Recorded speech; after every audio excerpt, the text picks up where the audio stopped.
From the creators who brought you RuPaul's Drag Race and $1 Million Listing, this is World of Wonder's Wow Report. Things that make us go wow. Welcome to the Wow Report here on Radio Andy. I'm Tom Campbell, filling in for our fearless leader, Fenton Bailey, who is away, but we'll be back next week if you're not. I'm here every week with Club Kid turned best-selling author, Woo! and the manager, the editor, the everything of the Wow Report, the reason we have this show, James St. James. Yay, oh my God. And we have, you know how Saturday Night Live has their five or the people that have guest hosted the most times? You know, yes. We have one of those on our show, and his name is Alec Mapa. Alec, hello, welcome. America. I did it all for you.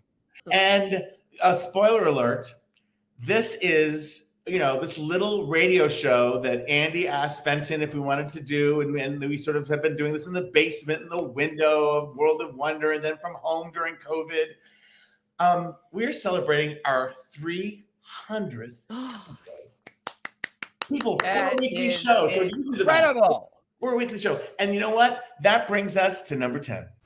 Number 10. Happy 300th episode anniversary. Happy 300. Now, have you both done all 300 shows? I have done 299. Tom has done 110. Oh! I didn't know I was walking into a squabble here. I'm just going to make myself some tea and sit back and watch the fireworks. We've all missed a few. I sometimes get a little buried in work and have to take a time off. Fenton, I have no work, so I have nothing else to do but every single week be here. This is your life's work, James. This is your legacy work. This is your legacy work. And I'm sure Fenton, as a working mother, has taken a number of working days mother, off as well. He's an international traveler. Every time there's a new drag race, Fenton is in the air, having left that. If this is an announcement of a new international drag race, Fenton's plane has just taken off. James, do you have any wonderful memories of our 300 episodes together? It's hard to say, but I mean, there have been some episodes that have gone off the rails. We want to hear about that. Yeah, we want to hear about the car wrecks. Ended up shouting at each other, and we have ended up it's been the view many, many times. I just want to say, remember when T.S. Madison was a guest host and we God in heaven traumatized her with cannibal stories? We were talking about some cannibal. We have a tendency to fixate on cannibals, on human eating. As one does. I'm not going to cannibal fixate shame. And she was so horrified with us. I think she was terrified of it. She thought we were actual cannibals. I think it was. She thought it was the Army Hammer Hour of Smiles. Yes. Now, do you remember that film clip from the Kardashians where Kim and Courtney fight each other and they actually get into a physical fight, and Kim leaves a tanner mark on the white wall of their building? Yes. I felt that same way one time. It did not make air because, and I think, and maybe, we were in the basement. We weren't on video yet. We're in the basement doing it literally in the catacombs of World of Wonder. Oh. And I was playing clips of music of Ariana Grande, who was rather new at the time. And it was the song of the summer. And I was doing my are we going into this again? And James and Fenton were I don't know, on their phones, not paying attention. They're like, no, that they fought me down. I was I don't know, I was a communist or something. And I felt in that moment, I'm not saying I was right, but I felt as angry as you feel at your siblings. I was just I'm not going to do this anymore. I'm out of here. If you can't support me, I'll support your stories. You support mine. And that was the lowest point of the 300. Well, I apologize. The thing is, I do have to say that before we started this, Tom and I had very little interaction. I didn't really know Tom that well. It was my plan. Yes, and now I know him well enough to say, "Shut the fuck up, Mary." and feel no problem saying that. I was a little intimidated before. I am not intimidated by Tom anymore after 300 episodes. I'm surprised that nobody opened the door to that basement of World of Wonder and said, "Don't make me come down there." It's true. Well, we are, it really is a privilege and fun to do this show, and a little dangerous since the time we started started, anything you say, anything you ponder for a moment can be taken out of context and used against you. So, and we have had some bad takes along the way. Has anybody been canceled from the show over? Not over yet, remarks? but fingers crossed. Fingers crossed, crossed. everybody. We hope to get you canceled by the end of this thing. All right, let's move on to number 9. Number 9. The Grammys. You guys watch? I watched. I thought it was beautifully done. I thought it was a really great show. There was not a moment in it where things went off the rails a little bit.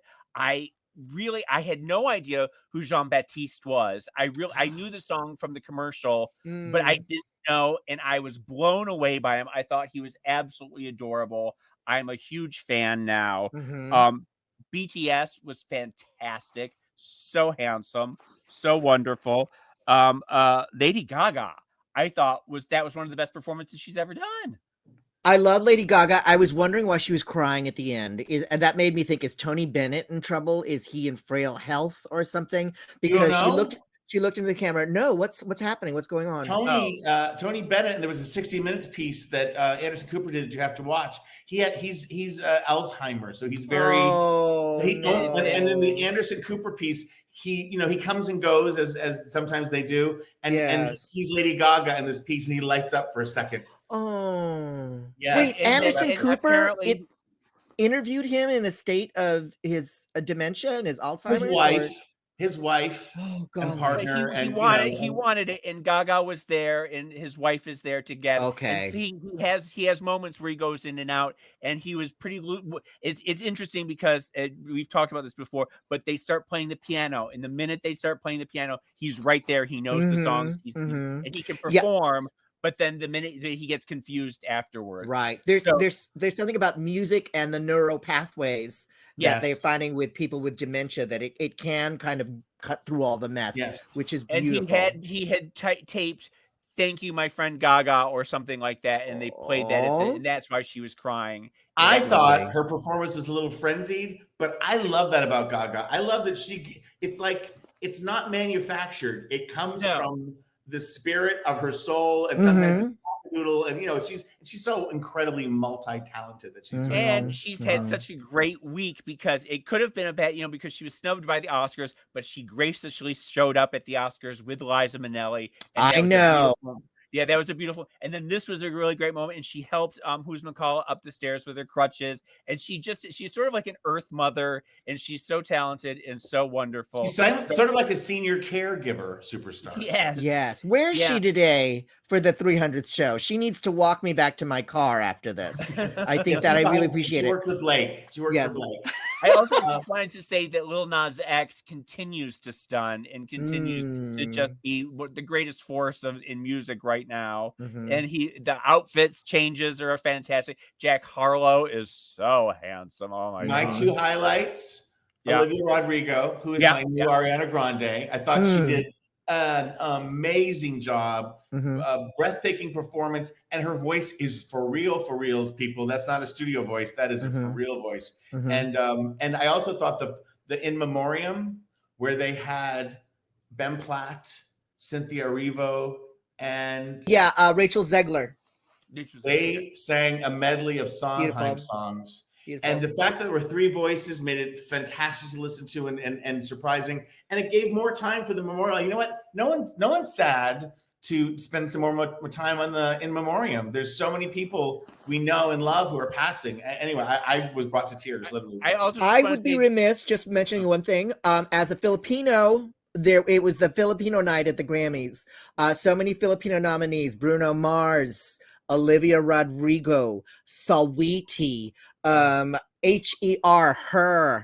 All these Filipinos were nominated. So I just watched the show thinking, when Jean-Baptiste came on, I was like, oh, another one. That's awesome. I do want to say that another high point was President Zelensky, and the beautiful tribute to the people of Ukraine. That was really powerful. The low point to me was Justin Bieber on the piano. I get my peaches from Georgia. Trying to make it into this beautiful No, Justin. Justin Bieber, as much as you're not doing this, James, but like as much as people want to dismiss him, he's been around a long time. He's like a superstar. He has quite a career, and he's proved himself, and he is a performer, and there's no doubt about it. I just thought his choice for that song. I get it. I totally get it. You were not alone. Okay. All right. The Grammys are proving to be amazing every year. Thank God we had them this year and in person. Now let's move on to number 8, James. Number 8. I went to go see The Lost City at the movie theater the other day. The movie with Sandra Bullock and Brad Pitt and Channing Tatum and Daniel Radcliffe is so funny. You know, with Sandra's best movies, there is a definite formula there. She is always a cranky girl boss who has lost her mojo, and some goofy underling helps her get it back after a series of adventures. And you think of The Proposal with Ryan Reynolds, which is probably the best example of that. Miss Congeniality, Hope Floats, even 28 Days and 2 Weeks Notice. It's the same. She's always on top of it, but she's cranky and she's neat. But then by the end, she's sort of this soft teddy bear again. In this, she's a romance novelist who hates writing romance novels. She's promoting it, and she hates her fans. And Channing Tatum is the Fabio-like model who is on the cover of all of her romance novels with a big long wig on. And through a series of crazy happenstances, she's kidnapped by this billionaire Daniel Radcliffe and taken to an island where she's in this like hot pink jumpsuit, sequin jumpsuit, and she's running around through the jungles trying to find this treasure. And that none of that matters because it's all just an excuse for her and Channing to trade quips. Right. And it is 2 hours of just nonstop laughter and joy. Aww. And it is so much fun. Channing Tatum is adorable. Brad Pitt steals every scene as only Brad can do. Brad Pitt's in this? Yeah, Brad Pitt is the king of comedy, Brad Pitt. Please give it up for the comedy stylings of At the Chuckle Hut. I am telling you, every time the camera goes on him, you burst out into laughter. I don't want to hear how funny Brad Pitt is. I know you well enough right now to say, shut the fuck up. No. Those of us who make a living being funny don't want to hear about Brad Pitt being funny. Alec, you make a living being funny? I've made at least $2 today. But it is a 21st century Romancing the Stone, beat for beat is what it is. That's what it looks like. If you and who doesn't love Romancing the Stone? Go see this movie. It is hysterical. You will love every second of it. And God bless Sandy. She's back. Well, you can't get away from the advertising of it. I mean, every other Instagram thread is about that movie, or it's the commercial on every YouTube video. It's kind of every commercial, every billboard in Los Angeles. Yeah. I mean, literally, you can't get away from it. Did not know that it was out. And still, I want to nominate James St. James as the new president of the Sandra Bullock fan club. Do you know you named off her movies? I know. Girl, I love me some Sandy Bullock. You're like her Kathy Bates. Sandy. You're like the stalker. I saw an extraordinary. Magic. How many times have you seen Practical Magic with Nicole Kidman and I've Stalker never Channing? Seen it. I've never seen it. You've never seen it? Stalker Channing and Nicole Kidman. I know. I'm a bad gay. It's fantastic. You know what I watched last night that was fantastic? I just Spencer with Kristen Stewart. I've heard unbelievably good. Really? Really, really great.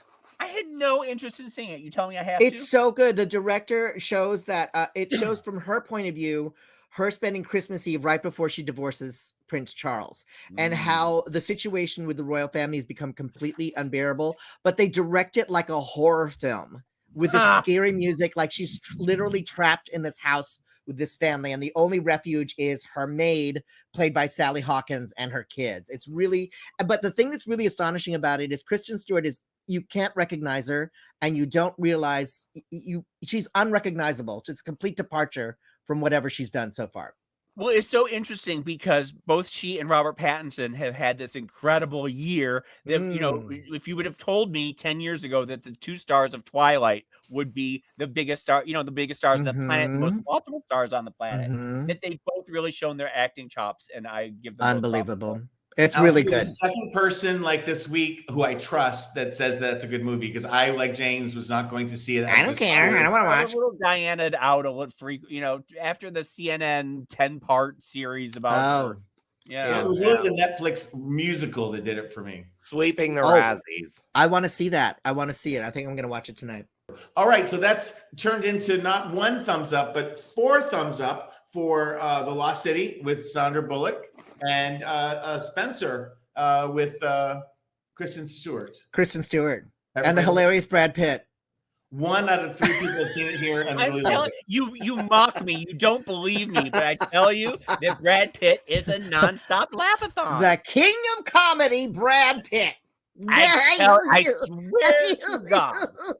All right, I'm going to do a plug. DragCon LA is happening May 13th, 14th, 15th. Where do we go to find out more and get tickets, Blake?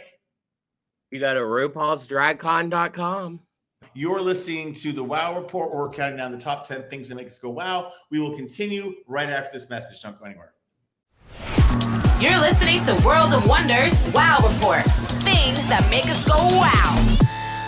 Welcome back to the Wow Report here on Radio Andy. I am Tom Campbell, here with James St. James, here with our extra special guest star, Alec Mapa, and our forever producer, on-air talent, Blake Jacobs.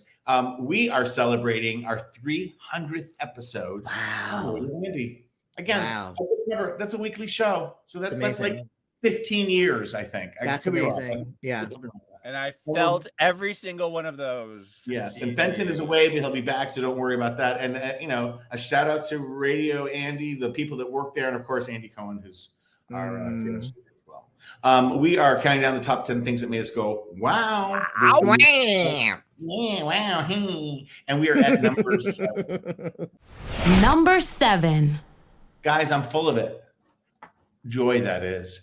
I just came off a plane. I usually don't preview too much stuff, but my whole year up until April 7th, has been on the road doing RuPaul's Drag Race. Right. Now, it was just announced that Drag Race is going to be in Sweden. You know, there's a lot of the non-English speaking territories that it's hosted by someone else, but when it's hosted by RuPaul, and Ru is totally into traveling, totally into the different cultures. So we went down under for a number of weeks to shoot the second season of that. Then we went to the UK to do the 4th official RuPaul's Drag Race season. Oh. So that alone just occupies your mind. And again, we love doing it. It's not hard, but it's like, we felt like we're like a rock band going from like city to city and carrying our equipment and, putting up a show. Yeah. Got back last week, flew to Las Vegas, where, we take these things. We shot the reunion and the grand finale with multiple endings, so no one knows. Oh, you're so clever to do that. We it was a grand finale in Las Vegas at the Flamingo, which is where RuPaul's Drag Race Live, the Vegas review show, which is a huge hit.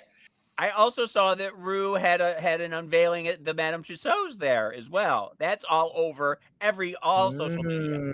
They have him in drag, and they had him out of drag as RuPaul, and we're so busy now and so happy and laughing and but it was literally like, oh, Ru, do you have time? Yeah, I'll go to Madame. He just rushed over there. They took a picture of him in his fabulous suit. He rushed back, but I got to tell you, it's hard to explain, and I'm talking about it 2 weeks too early. You'll be able to experience it yourselves on April 20th, the grand finale. I cried. I laughed. I did something that I do once in a while, which people think I'm going to have a stroke, but I couldn't stop screaming during one of the lip syncs. I was like, because it was so, be kind of quiet, but I just could not. I was screaming like that, full volume for 3 minutes. And wow. I was the loudest one, but everyone felt the noise I was making. Oh my gosh. It was like the Judy at Carnegie Hall album where you could hear all the homos screaming. Yes.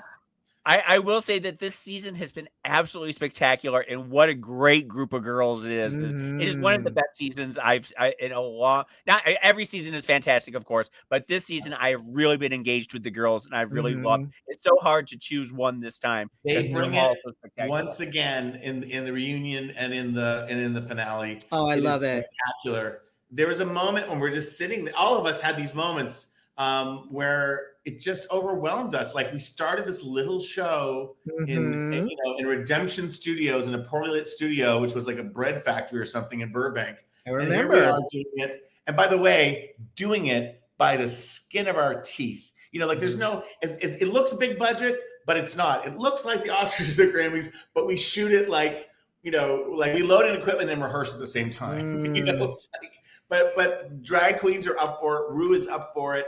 And the crowd, the energy in the crowd, which does come across on TV, but nothing like being live.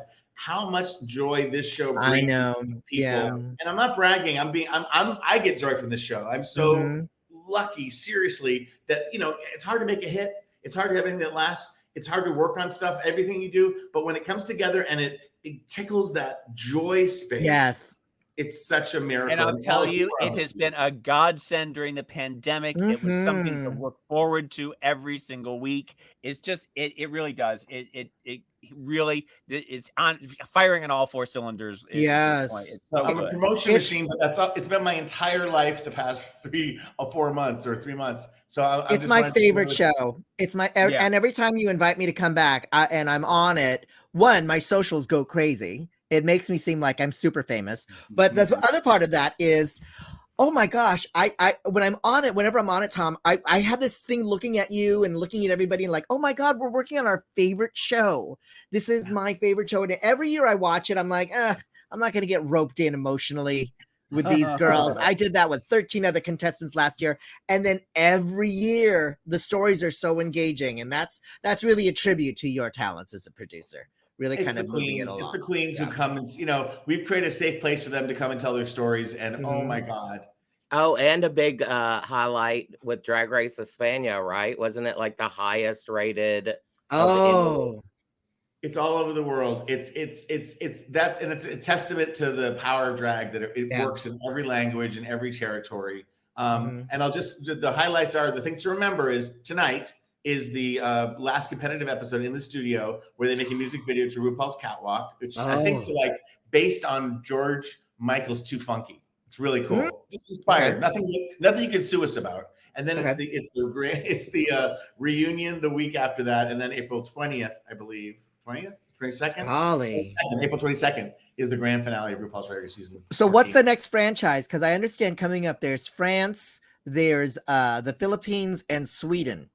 Sweden's the newest announcement. And Antarctica. Don't forget Antarctica. Antarctica and the RuPaul's Drag Race Burkina Faso, which I'm really looking forward to. Yes. Well, keep watching and keep playing. I'm such a cornball, but I feel so lucky to be able to. No, it's something to be proud of. I mean, you like you said, it had very humble beginnings, and now it's a worldwide phenomenon. So that's something that's quite a legacy, which you mentioned earlier. Legs, what's on the menu? Okay, let's move on now to number 6, Blake. Number 6. So we talked a couple of times about the game Wordle, which was bought by the New York Times, you know. And Myrtle, which is the murder version, and there's the what is the nasty version? Sweardle, yeah. Okay.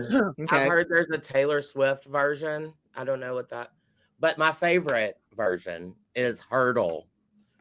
Have you heard of this? No. Not like a hurdle that you jump over. It's like Heard. Like Amber Heard. It's all about Amber Heard is what I understand. Yeah. It's basically Name That Tune. So it's here.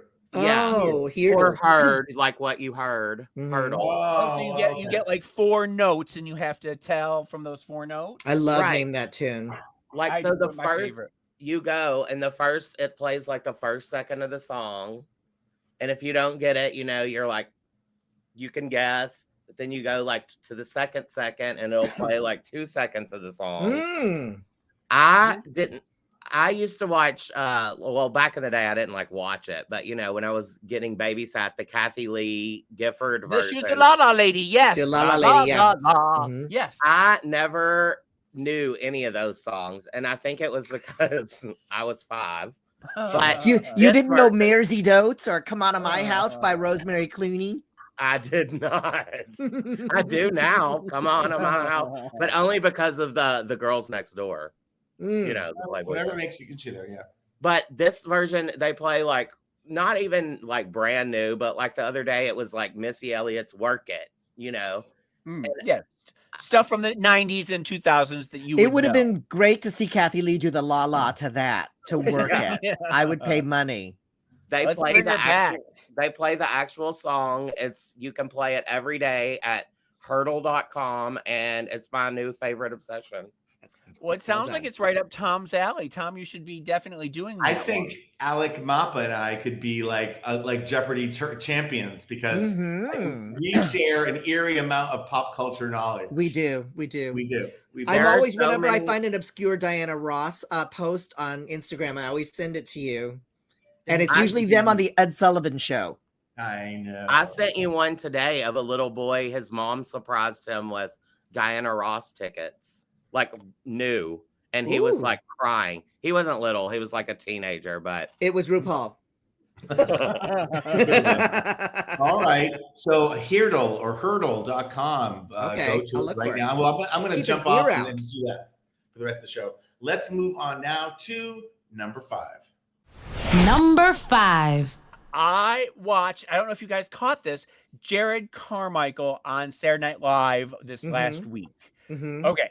I had no idea who Jarrod Carmichael was. He comes out and he says, I'm probably the least famous person that's ever hosted Saturday Night Live.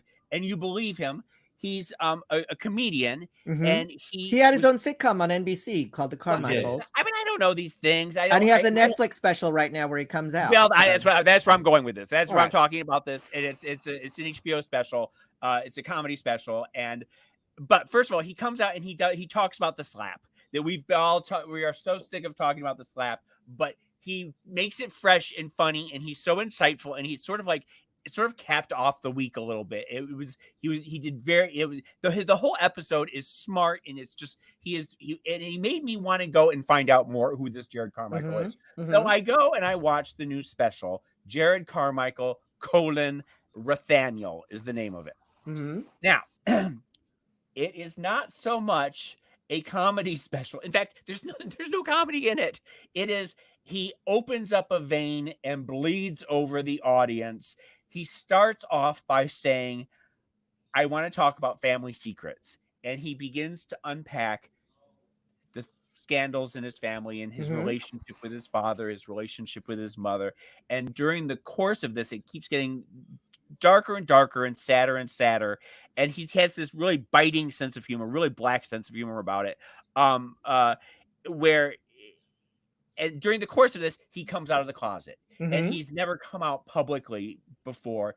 And he starts talking about that, and he's crying, and the audience is crying. And there's a back and forth with the audience. And it's like a therapy session. It's like the darkest therapy session of your life. And the audience is being very supportive of him. And he's talking about how his mother does not support him.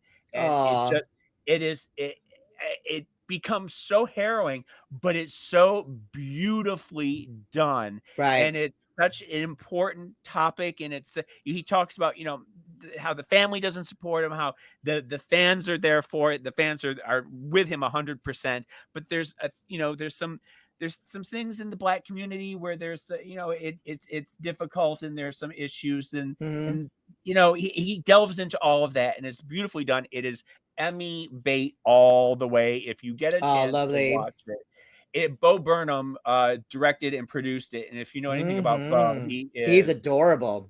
He's adorable. He's so cute on it, and he's so talented.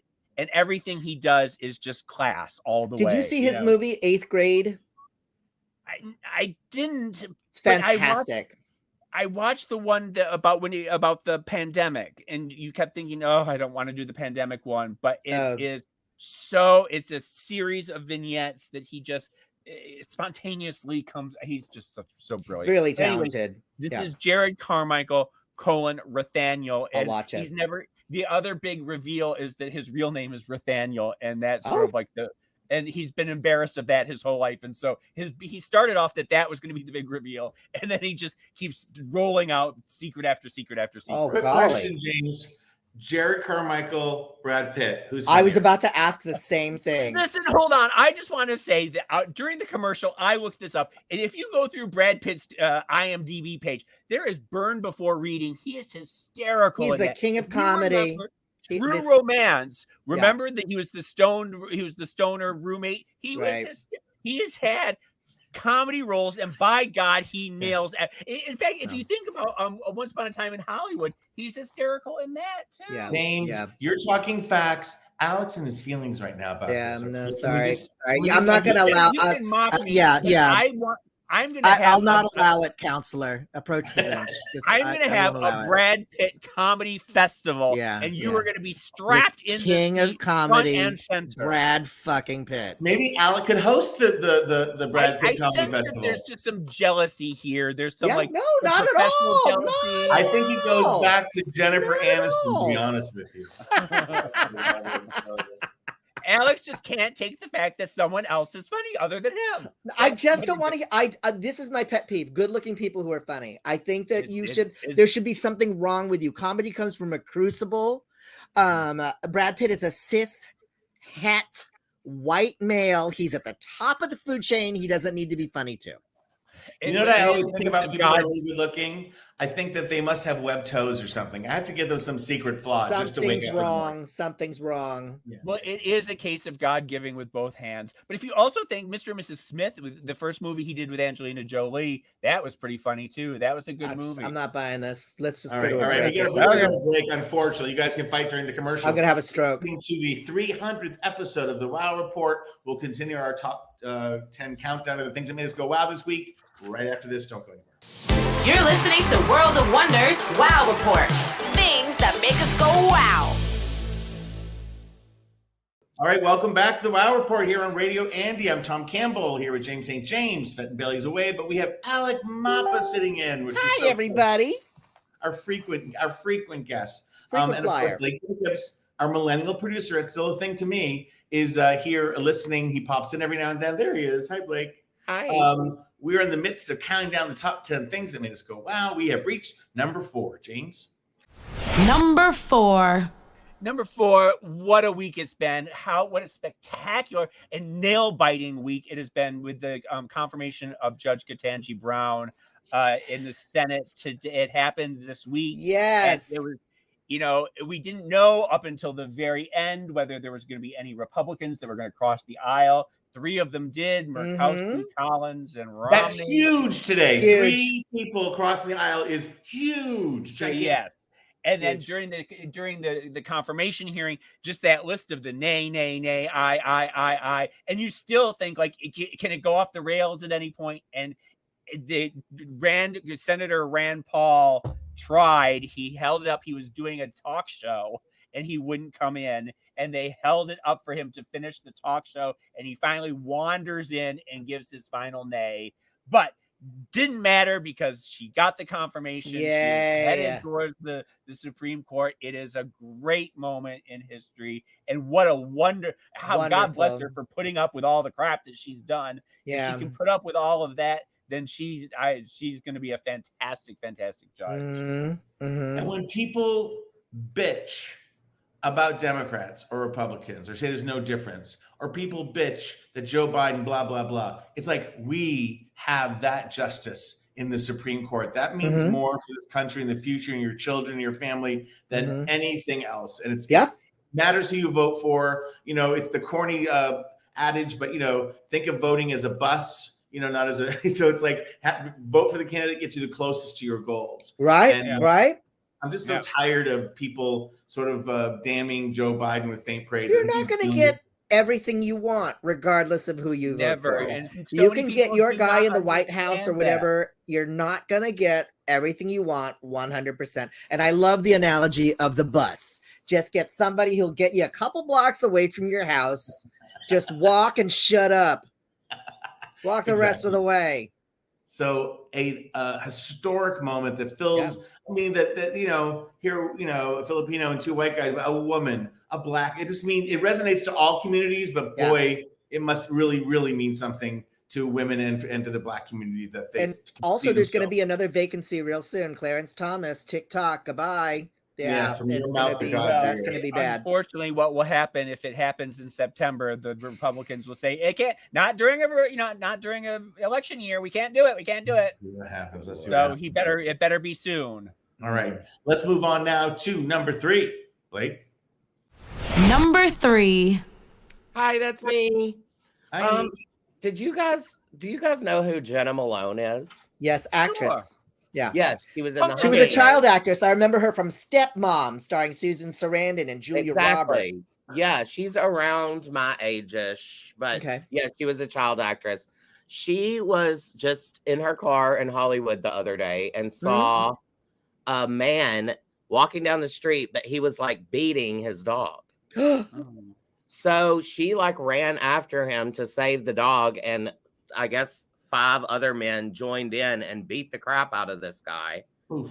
They saved the dog, and the dog was actually taken to the hospital. It ended up being microchipped, and it didn't even belong to the guy that it was good beating him. Oh no.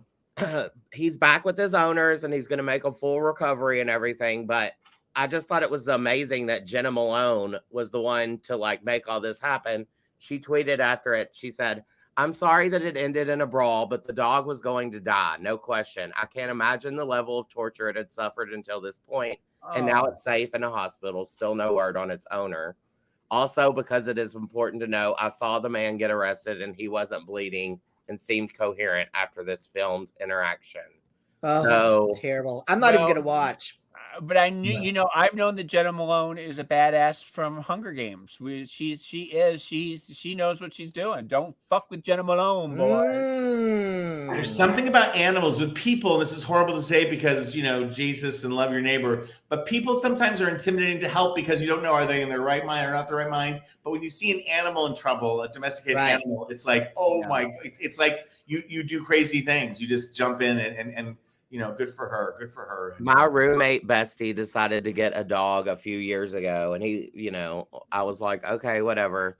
He got the dog, and I'm obsessed with him. His name is Bamf, and we've had him for about 3 years. James has met him. He went to meet him with me. Actually, it was my birthday.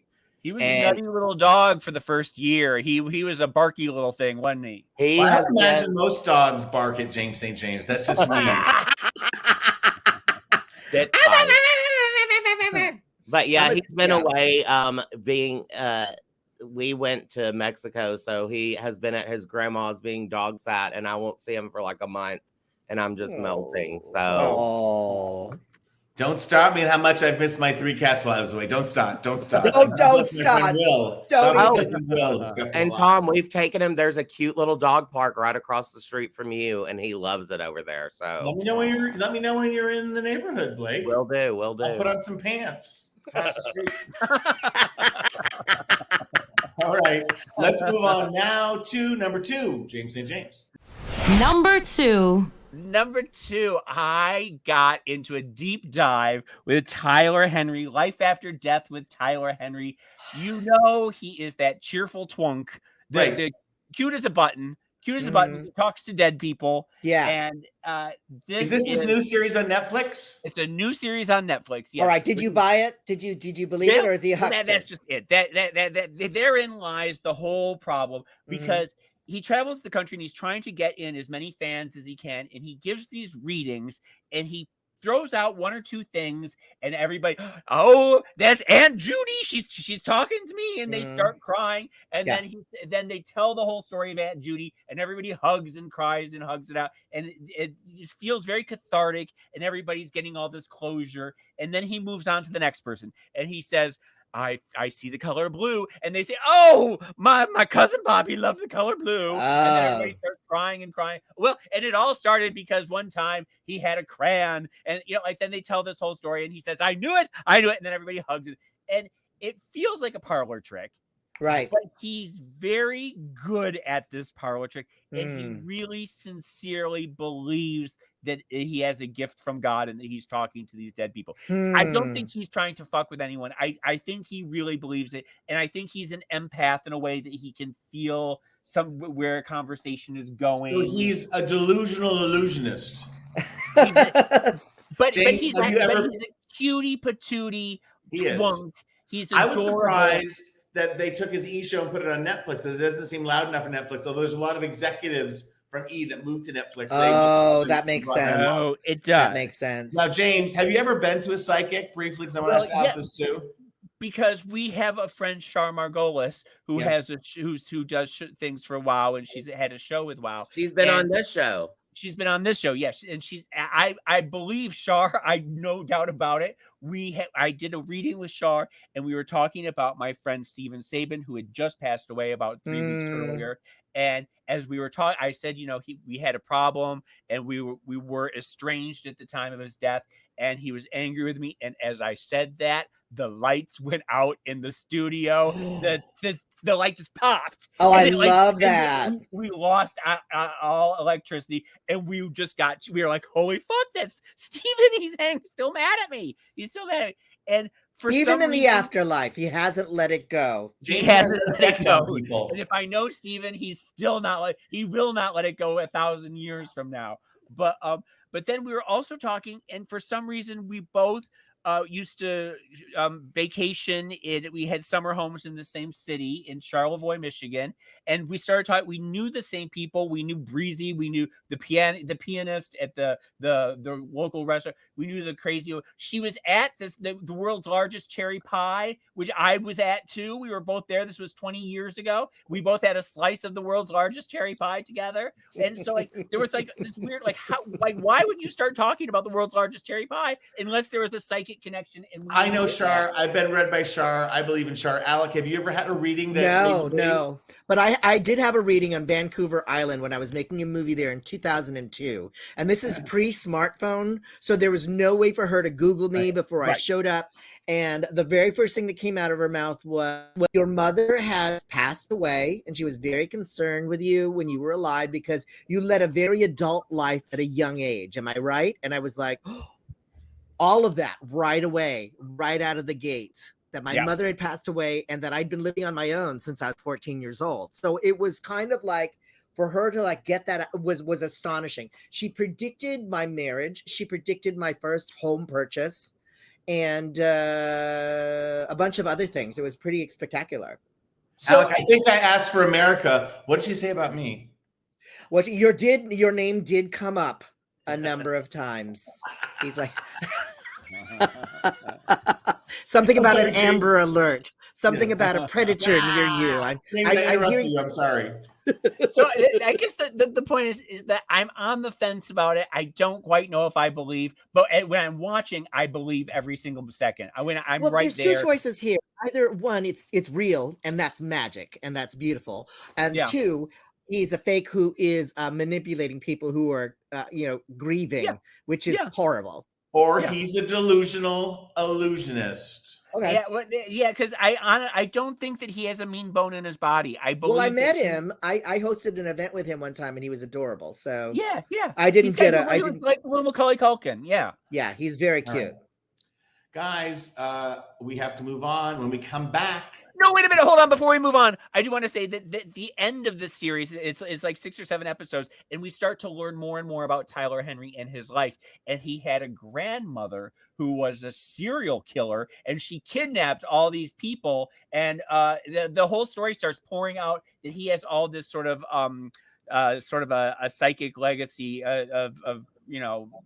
Did she eat them? Oh, golly. She didn't eat them. Don't tell T.S. Madison. But she was a star of a movie called Henry, the Serial Killer. That was Ryan Murphy's office. They've just taken the rights to Tyler Henry's murderous grandmother thing. It'll be on Netflix next season. Terrific. With starring Jessica Lange. As Tyler Henry. It's Tyler Henry. All right. That actually would be good. Oh, my God, I would watch that. With your permission, James, may we go to break? I'm terribly sorry. Go to break. All right. When we come back, we will reveal the number one thing this week that made us go, wow. It's the Wow Report on Radio Andy. Don't go anywhere. You're listening to World of Wonders Wow Report. Things that make us go wow. All righty. We are back. This is the Wow Report on Radio Andy. It's Tom Campbell here with James St. James, our extra special guest, Alec Mapa, who we love, the funniest man on earth. Funnier than Brad Pitt, if you ask me. Oh, I wouldn't go that far. Listen, I don't have the body of work that Mr. Pitt does in the comedy oeuvre. Always here with us. Alec, Although he is playing all three Stooges in a reboot coming up next. Is that good? I'm really looking forward to it. He was no CGI either. They just no keep CGI. the room. He was at Universal queens, Studios all when of getting you. fit with his Larry wig. It's very convincing.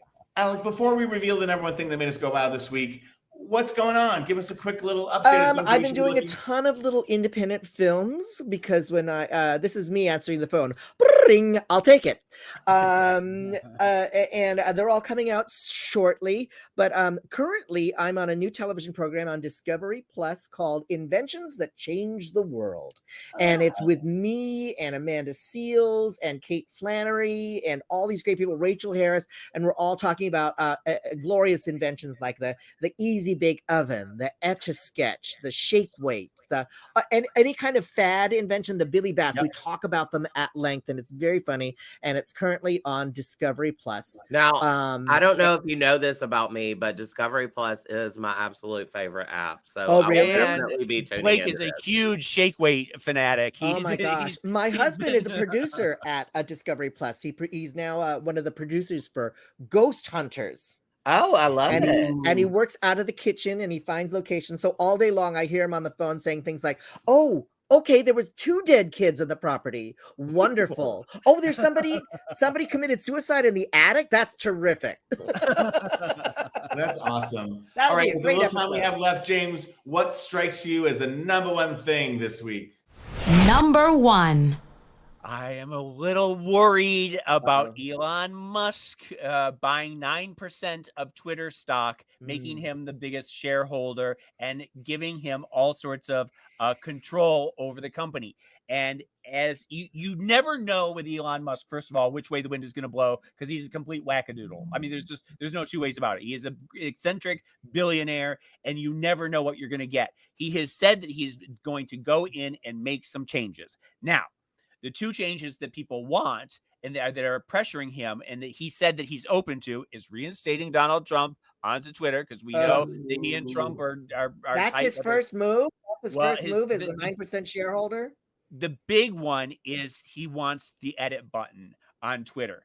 Now, the problem with the edit button, there is no edit button on Twitter. You can delete your tweet after you post it, but if you've gotten 1,000 retweets, you don't want to do that. So most people just leave in their typos. But the thing about an edit button is, let me see if I can get this straight. If Tom tweets, "I like the color blue," and then I retweet it thinking, "Oh, I love the color blue." Then if there's an edit button, Tom can go in and change that to "I like the color red." Now, I can't, and then my retweet says "I like the color red." And if I don't like the color red, I'm just stuck with that. So you're endorsing whatever thing, like you're saying, like if somebody could tweet something and then change it to something completely, and then by your retweet, you would be endorsing whatever message. And there, like because you cannot edit a retweet, or you cannot delete a retweet. Once you've retweeted something, there is no way to get it off your feed. So if theoretically someone was a bad actor, or someone with bad intentions would go in and type in "I support Biden," and then he gets 10,000 retweets, and then he goes in and changes it to "I support Trump." 10,000 people have now retweeted this and are stuck with "I support Trump." Well, they better figure that shit out before they let us edit things, huh? Well, because it's not that it's easy to put an edit button in, but the implications are far-reaching. Maybe if you edit, you lose your retweets. Yeah, that or you should be able to edit. Tom just solved the problem. He just solved it. I'm going to bed. I figured. Good night, everybody. My work is done here. I thought that it would be like, the big cleanup would be like, let's get rid of the racism, let's get rid of the fake news. But no, it's all about the edit button. Yeah. Elon, come on. Blame it on the edit. Oh, we got to play that song. We're gonna play that song right now. Mhm. I think we have reached that magical time when we have to stop, unfortunately. It always flies by, doesn't it? Alec, you're the best guest ever. I know, right? You really are, because you find a way to interrupt James and me, which is pretty special. I know, it's like double Dutch. You really just got to stick your head right in there. Yes, Risk yet we injury. still overtalk you, so that's very kind of you to come back, even though we rudely overtalk you. Yeah, you're both like Mack trucks with your foot planted firmly on the gas pedal. You'll go forward no matter who you kill. Any mention of Brad Pitt, I think Alec Mapa is one of the funniest people on the earth. I always have, always will. Always have. Brad Pitt is going to be the comedy coach next year on RuPaul's Drag Race during the roast challenge. I don't know if you knew that. But we're going to roast Angelina Jolie, so he might actually come in. He will be there. He'll be there. So thank you for listening. Our fearless leader, Fenton Bailey, will be back. This you've just listened to the 300th episode of the Wow Report here on Radio Andy. We couldn't be more thrilled. If nothing we said today was too offensive, there'll be 301 next week. So come back. And in the meantime, go out and do something that makes the world go wow. Here's the 300 more episodes. Woo! The first 300.